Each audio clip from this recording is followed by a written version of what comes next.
गुल्ली और पुरानी हवेली का पार्ट 1 अभी तक नहीं देखा है तो पहले आप उसे देख लें, नहीं तो ये स्टोरी आपको समझ में नहीं आएगी। पिछली वीडियो में आपने देखा था कि शॉन की लापरवाही की वजह से उसका एक्सीडेंट हो जाता है और एक्सीडेंट की वजह से शॉन के पैर में चोट आती है, जिसकी वजह से शॉन ठीक से चल नहीं पाता और वो भटकते हुए पुरानी हवेली पहुंच जाता है। और अब आगे की स्टोरी देखते हैं।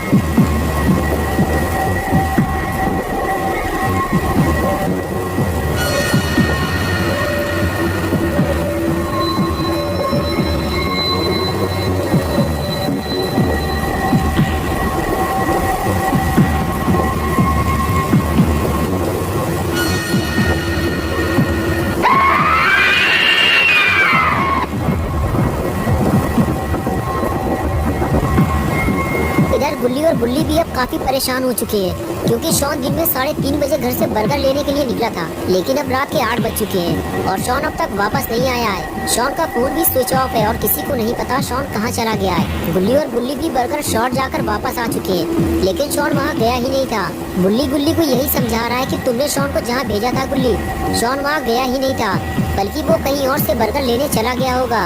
अब हम उसे पूरे शहर में कहाँ ढूंढेंगे, मेरे तो यही समझ में नहीं आ रहा है। तभी गुल्ली को कुछ याद आया, रुको मैं समझ गया शॉन कहाँ गया होगा। बिग बर्गर, अरे वही जो 3 बर्गर लेने पर 1 कोला फ्री देते हैं। शॉन फ्री की कोई चीज छोड़ता नहीं है और तुम्हें तो पता ही है बुल्ली कि बिग बर्गर वाले अपना स्टोर चलाने के लिए नई नई स्कीम निकालते रहते हैं, क्योंकि उनका स्टोर पुरानी हवेली जाने वाले रास्ते की तरफ पड़ता है। इस वजह से बहुत कम लोग ही उधर जाते हैं, ज्यादातर लोग बर्गर शॉट जाना पसंद करते हैं। शॉन मुफ्त में कोला पाने के चक्कर में उधर ही गया होगा और वहीं उसके साथ कुछ बुरा हुआ है। बुल्ली बोला, अब तो मुझे पूरा यकीन हो गया है कि शॉन का एक्सीडेंट हुआ है। हवेली के आसपास कई एक्सीडेंट हो चुके हैं, शॉन भी ये बात जानता था और उसके बाद भी फोन पर बात करते हुए गाड़ी चलाओगे तो ये तो होगा ही। हाँ तुम सही कह रहे हो बुल्ली, अब मुझे भी यही लग रहा है। तुम यही रुको बुल्ली, मैं वहाँ जाकर देखता हूँ। अगर शॉन आ जाए या फिर उसकी कोई खबर मिले तो मुझे कॉल करना, फोन है मेरे पास। ये कहकर बुल्ली वहाँ से जाने लगा। बुल्ली ने कहा, ठीक है गुल्ली, लेकिन हवेली के अंदर मत जाना। अगर मेरी जरूरत पड़े तो बता देना मुझे। मुझे नहीं लगता बुल्ली कि मुझे तुम्हारी जरूरत पड़ेगी। शॉन मुझे कहीं रोड के किनारे पड़ा हुआ मिलेगा, मैं जाकर देखता हूँ फिर बताता हूँ तुम्हें। और उसके बाद बुल्ली गाड़ी लेकर वहाँ से चला गया। बुल्ली अकेले ही रात के इस अंधेरे में भीगते हुए शॉन को ढूंढने निकल गया। उसे लग रहा है कि वो शॉन को आसानी से ढूंढ लेगा, लेकिन बुल्ली को क्या पता कि उसने शॉन को ढूंढने में बहुत देर कर दी है। बुल्ली गाड़ी चलाते हुए रोड के दोनों तरफ बड़े ध्यान से देखता रहता है कि शायद उसे शॉन या अपना रेड कलर का स्कूटर कहीं दिखाई दे जाए, लेकिन ऐसा नहीं होता। बुल्ली की सारी उम्मीदों पर पानी फिर जाता है। अब बुल्ली को कुछ समझ में नहीं आ रहा है कि शॉन आखिर कहाँ चला गया है। उसे उम्मीद थी कि वो पुरानी हवेली के आसपास ही कहीं मिल जाएगा, लेकिन ऐसा नहीं हुआ। बुल्ली शॉन को ढूंढते ढूंढते पुरानी हवेली तक पहुंच गया, लेकिन शॉन का कुछ अता पता नहीं है। कहीं किसी ने शॉन को अकेला देखकर किडनैप तो नहीं कर लिया है। बुल्ली ये सब सोच ही रहा था कि तभी उसकी नजर रोड के किनारे पड़े हुए एक स्कूटर पर पड़ी, जो कि लाल कलर का था। बुल्ली ने फौरन गाड़ी रोकी और उसे देखने लगा और कुछ ही देर में बुल्ली अपना स्कूटर पहचान गया।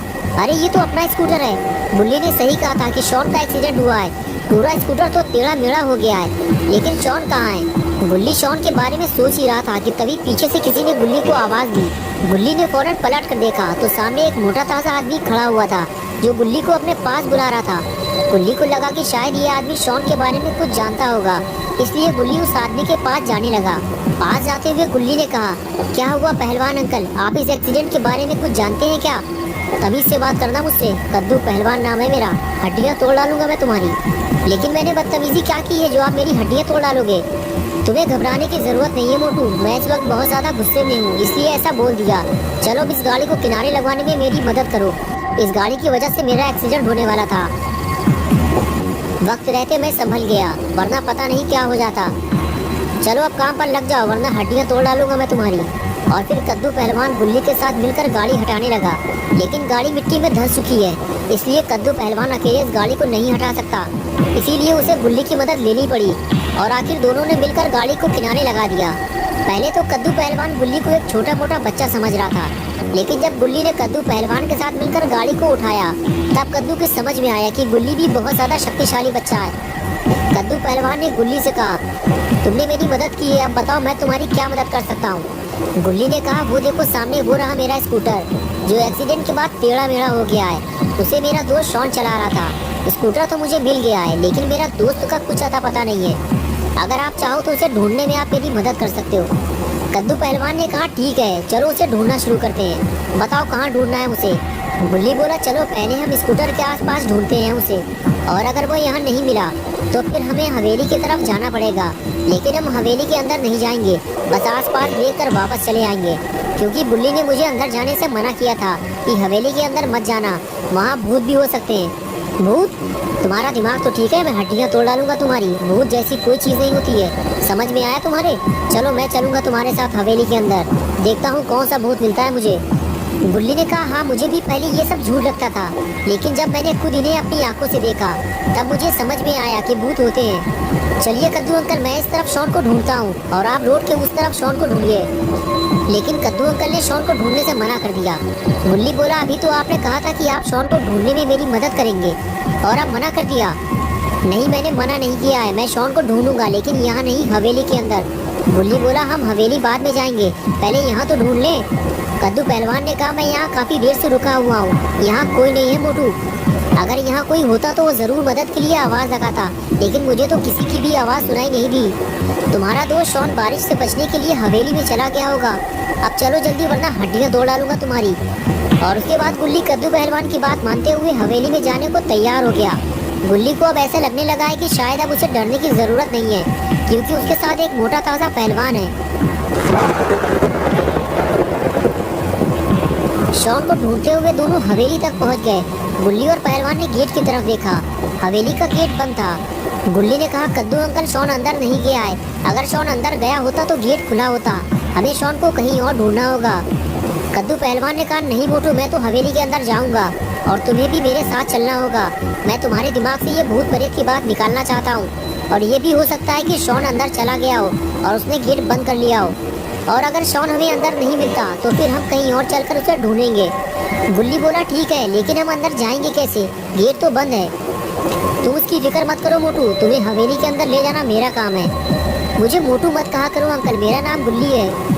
ठीक है गुल्ली, अब देखो मैं क्या करता हूँ। और फिर कद्दू पहलवान ने एक लंबी दौड़ लगाई और टक्कर मारकर गेट को तोड़ दिया। तभी गुल्ली भागता हुआ आया और कहने लगा, अंकल हवेली के अंदर जाने से पहले एक बार फिर सोच लो। लेकिन कद्दू पहलवान नहीं माना और फिर दोनों हवेली के अंदर जाने लगे। शायद गुल्ली ये भूल गया है कि गुल्ली ने उसे हवेली के अंदर जाने से मना किया था। कद्दू पहलवान के साथ गुल्ली भी हवेली के काफी अंदर तक आ गया और तभी उसे सामने जलती हुई आग दिखाई दी और गुल्ली वहीं रुक गया और कहने लगा, अंकल ये आग यहाँ कैसे जल रही है, ये तो वीरान हवेली है, लगता है हमारे आने से पहले यहाँ कोई आया था, या फिर ये भूतों का काम है। ये किसी भूत का काम नहीं है गुल्ली, ये आग किसी इंसान ने जलाई है, तुम्हें डरने की जरूरत नहीं है। ये क्या हुआ, लगता है कोई चीज गिरी है या फिर कोई ऊपर से नीचे कूदा है। ये आवाज यहीं से आई है, लगता है नीचे बेसमेंट बना हुआ है। कद्दू बोला, हाँ मुझे भी यही लग रहा है, नीचे तहखाना बना हुआ है, चलो चलकर देखते हैं। और दोनों तहखाने की तरफ आगे बढ़ गए।